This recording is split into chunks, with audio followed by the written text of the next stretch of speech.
And that is former Rays third baseman Evan Longoria, who joins us now here on MLB Tonight. Evan, we appreciate your time.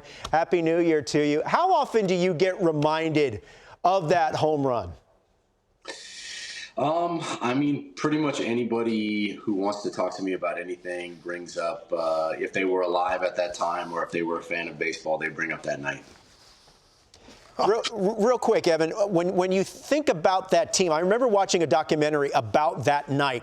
Refresh my memory, Dan Johnson hit a big home run, and he hit some big home runs during that course of the season. Did you make a T-shirt for Dan Johnson? Or refresh my memory on what led up to this home run and this moment. Man, I don't know. That would be going way back. But I do know that he had gotten some big hits for us throughout the course of the season. And so, I mean, again, when we think back to that night, I get all of the credit or a lot of the credit for getting the last hit of the game. But, the opportunity doesn't come, obviously, without, the two-strike, two-out home run that he hit. Yeah. Longo, what's up, man? It's Case. It's great to look back, brother. The young Evan Longoria right there, ripping around the bases, and now this year being back in the World Series, man, with Arizona. Like, can you talk about how something like that in 2011, taught you lessons that you could bring to these guys in 2023?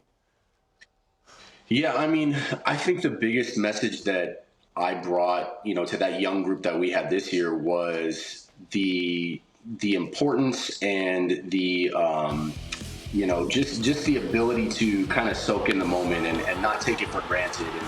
And when I look back at all the opportunities that I had to play in the postseason, each and every one of them was just as special as the next. And so that was kind of the one thing that I kept reiterating to these guys when we were able to celebrate and we were able to go on to the next round and we had these big wins. Just saying, look, guys, it doesn't come easy, and it's definitely something that you need to try and soak it all in right now. Hey, Longo, Anthony Recker, good to see you again. Take us back to that moment. I mean, you hit that home run. What's going through your mind? Because I'm in the bullpen in Seattle catching, during the game, and I'm just watching you guys, watching you round the bases. I'm going nuts in the bullpen playing for the Oakland A's. What was it like for you? What was it like for that team? What was going through your mind? Yeah, I mean, I've been on some emotional roller coasters throughout the course of my career, and I don't think that there will ever be, a day in my life like that day. We came out super flat. We get way behind in the game.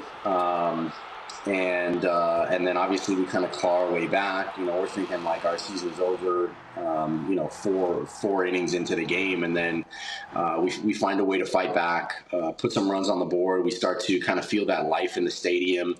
And, it was just, kind of the lowest of the low to highest of the highs moment. 2011 was a good year, not only because of that. I met my wife. I didn't know she was going to be my wife at that time, but I got to go out, celebrate with her after that game and some of my teammates and best friends. And so it was, an amazing day from beginning to end. Hey, Longo, we'll get you out of here on this one. Where are you at this offseason? What's your thought process as you move forward into 2024 and continuing career? Where are you at on that? Yeah, I'm keeping my options open, keeping my my mind open to anything. I mean, clearly I enjoyed playing here in Arizona. I kind of got spoiled being able to drive 25 minutes down the road and call that home base. And so if the right opportunity arises, I'd love to play again. I mean, I think there's only a few places that make sense. But again, we've been listening to some offers and just really trying to keep an open mind. Well, Longo, thanks for joining us for this stroll down memory lane. Certainly, as I said, it's the most famous night in the history of the network, and you certainly played a big part of it. Congratulations. Thanks for joining us, and best of luck moving forward. Thank you, guys. It's always nice to go down that road, and a special night for all of us. So thank you.